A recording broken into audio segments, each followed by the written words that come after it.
क'क्राझार जिल्ला परबतजरा महकुमानि सिङाव थानाय काजिगावनि गुरुदेव कालीचरण ब्रह्म धामाव परबतजरा ब्रह्म धर्मनि गासै बिबानगिरिफोरजों लोगोसे दखरानि बिबानगिरिफोरा जथाय आसाम सरकारनि हिमन्त बिश्व शर्मा आरो बिटिआरनि सीएम प्रमद बर' बिथांमोनखौ साबायखर बावहोदों।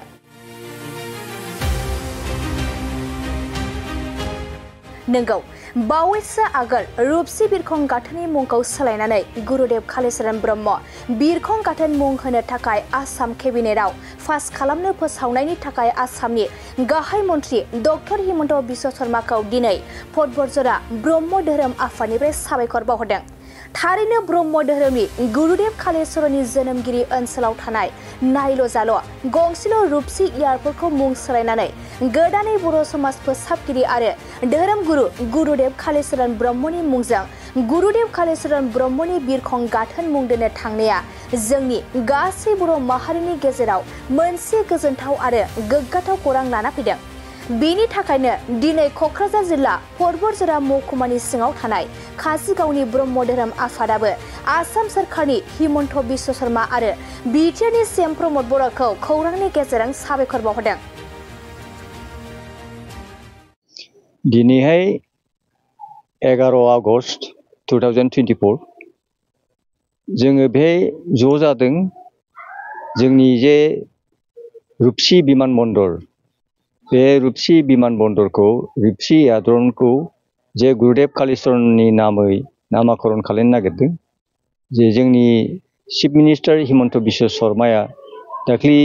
जेनेखि एसेम्ब्लियाव पास खालामबाय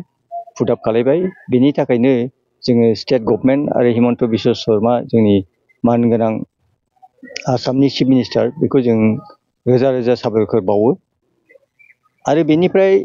जोंनि जेनेखि अर्गानाइजेसन्सफोर ब्रह्म धर्मनि जायनिखि अर्गानाइजेसन्स जे जोंनि सदौ ब्रह्म धर्म कमिटि बेसोरनि जेनेखि आवगायनाय जे बेखौ गुरुत्व होनानै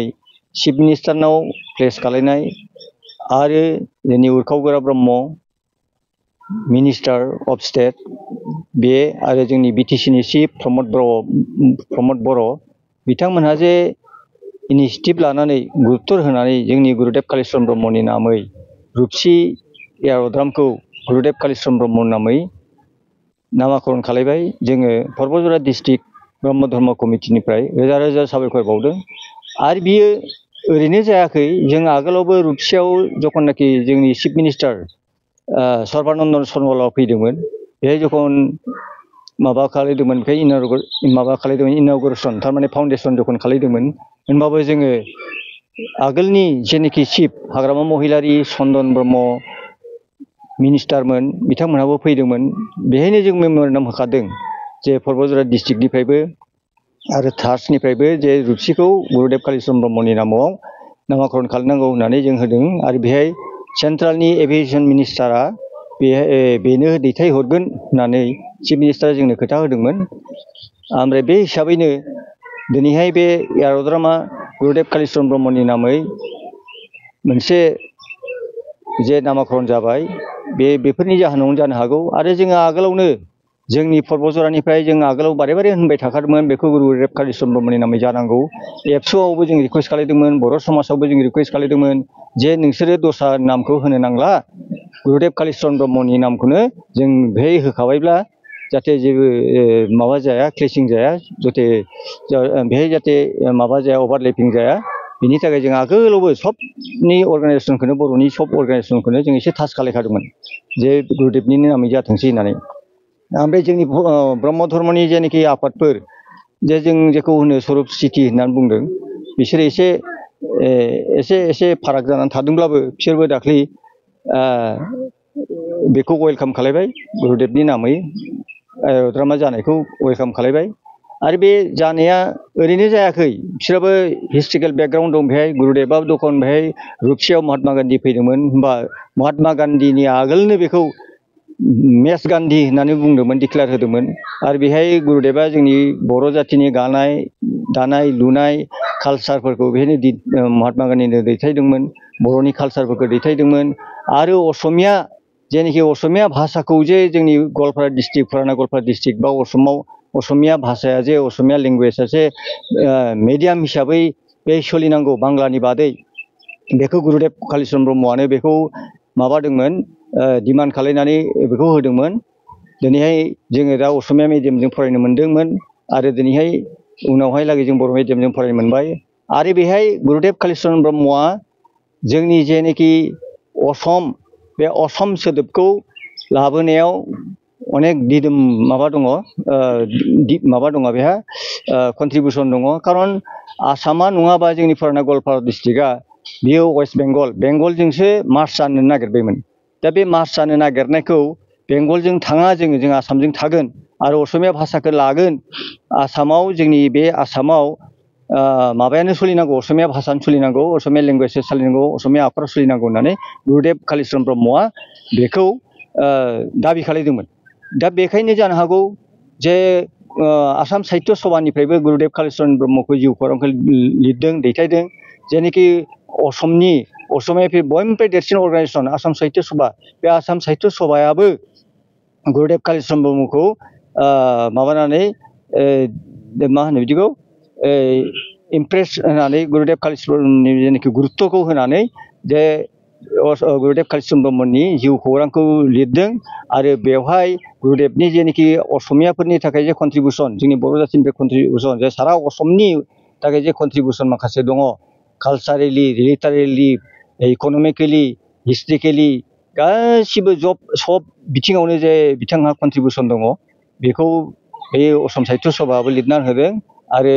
बेखायनो बिसोरबो मिन्थिनानै दा गुरुदेव कालिचरण ब्रह्मनि नामै अनेक बान्थाबो होबाय आरो अनेकानो बेनि जिउ खौरांखौ स्टाडि खालामनानै डक्टरेटबो मोनबाय दा बेबायदि मानसिनि नामाव बे बान्थाखौ होनाया बा नैबे रुपसि एयाद्रमखौ नामाकरन खालामनाया नमेनक्लेचारखौ दोननाया बिराद मोजां जादों आरो बेखौ जों रोजा रोजा बाख्नायदों दा बेहाय रुपसिया जिहेतु जोंनि बड'लेण्डआव गोलैखायो बिटिसि एरियायावनो गोलैखायो बड'लेण्डआव गोलैखायो बे बर'निनो सिङाव थायो बेहाय नमेनक्लेचार खालामनाया गिदिर खोथा नङा दा जेरै नामखौ रुपसि मालाय मा जानो अनेक जायगाखौ सोलायो जेन'बा आसामखौनो सोलायदों गोदो आसामा प्रागज्यतिसपुरमोन बेनिफ्राय कामरुपमोन बेनिफ्राय दिनै आसाम जाबाय चेन्नाइआ दिनै माद्रासनिफ्राय दिनै चेन्नाइ जाबाय बिदि अनेक जायगायानो जेरै जोङो सब देशआबो माबा सोलायदों अनेकआ सोलायदों बेखौ एफा बुरजा होनलांला आङो बे सोलायखायो आरो जाखायो बेखायनो जोङो बेखौ वेलकाम खालायदों आरो जेरै चेन्नाइ माबाया माद्रासआ जेरै चेन्नाइ जादों आरो रुपसियाबो दिनैहाय बे गुरुदेवनि नामै गुरुदेव कालिचरण ब्रह्म एयारड्राम जानायाव बेबायदिनो निस्सय जोंनि इन्डिया गभर्नमेन्ट बा आसाम गभर्नमेन्टआ बेखौ निस्सय गोसोखांनानै दोनदों बेखायनो जोङो रोजा रोजा साबायखर बावो बेखिनिखौनो आं दिनै होनो नागिरो आरो बे रायजो राजा बयनोबो आसाम स्टेट गभर्नमेन्ट बा असमिया बा जिखुनु जाथि गस्थियाव आं रिकुवेस्ट खालायो जाहाथे बयबो गोसो गुदुङै गोसो गोथारै बेखौ बजबनानै लायो बे नामाकरन खालायनायखौ गुरुदेव कालिचरण ब्रह्मनि जेनाखि कन्ट्रिबिउसन बे कन्ट्रिबिउसनखौ गोसोखांनानै बेखौ अनार होनानै जाहाथे बयबो सब जाथि गस्थियानो जाहाथे जेबो फाराग सानालाबानो गाज्रि मतलबजों बा गाज्रि सानालाबानो जाहाथे बयबो बजबनानै लायो बयबो बे नामखौनो बजबनानै लायो जेरै गुवाहाटिना गपिनाथ बरदलै जादों बेथ' रावबो आपत्ति खालायाखै जोंहाबो जाहाथे फिसा बे एयारड्राम बेहाय जुदि गुरुदेव कालिचरण ब्रह्मनि नामै जायो बेखौनो जों बयखौबो हांख्रायो जाहाथे बयबो एग्रि खालायो बयबो जाहाथे बेहाय गनायथि होयो बेखिनि थाखाय रोजा रोजा साबायखर बावो गोजोन्थों। मोनसे फोसावथाय नोंथांमोननि ओनसोलाव सोरबाफोर ड्राग्स एबा फेग्रा मुवाजों नाख्रेबजानानै थानाय सुबुं दं नामा? जुदि नोंथांमोननि ओनसोलाव सोरबाफोर ड्राग्स एबा फेग्रा मुवाजों नाख्रेबजानानै थानाय सुबुं दं अब्ला नोंथांमोननि थाखाय मोनसे मोजां खौरां ड्राग्स एबा फेग्रा मुवाजों नाख्रेबजानानै थानाय सुबुंफोरखौ फाहामथाय होनो थाखाय नोंथांमोननि गेजेराव लानानै फैदों मोनसे रिहाबिलिटेसन सेन्टार। जुदि नोंथांनि नखराव आरो नोंथांनि ओनसोलाव सोरबाफोर ड्राग्स एबा फेग्रा मुवाजों नाख्रेबजानानै दं अब्ला नोंथाङा रिहाबिलिटेसन सेन्टाराव फाहामथाय होफैनो हागोन। मंगलदै 1 नं बामुनपारा दरंआव थानाय रिहाबिलिटेसन सेन्टाराव नोंथाङा ड्राग्स एबा फेग्रा मुवाजों गोदोसोनानै थानाय सुबुंफोरखौ फाहामथाय होफैनो हागोन। नोंथाङा नोंथांनि ओनसोलनि फेग्रा मुवाजों गोदोनानै थानाय सुबुंफोरखौ बे रिभाइभ रिहेबिलिटेसन सेन्टाराव फाहामथाय होनानै सासे राफोद आरो मोजां सुबुं खालामनो हागोन।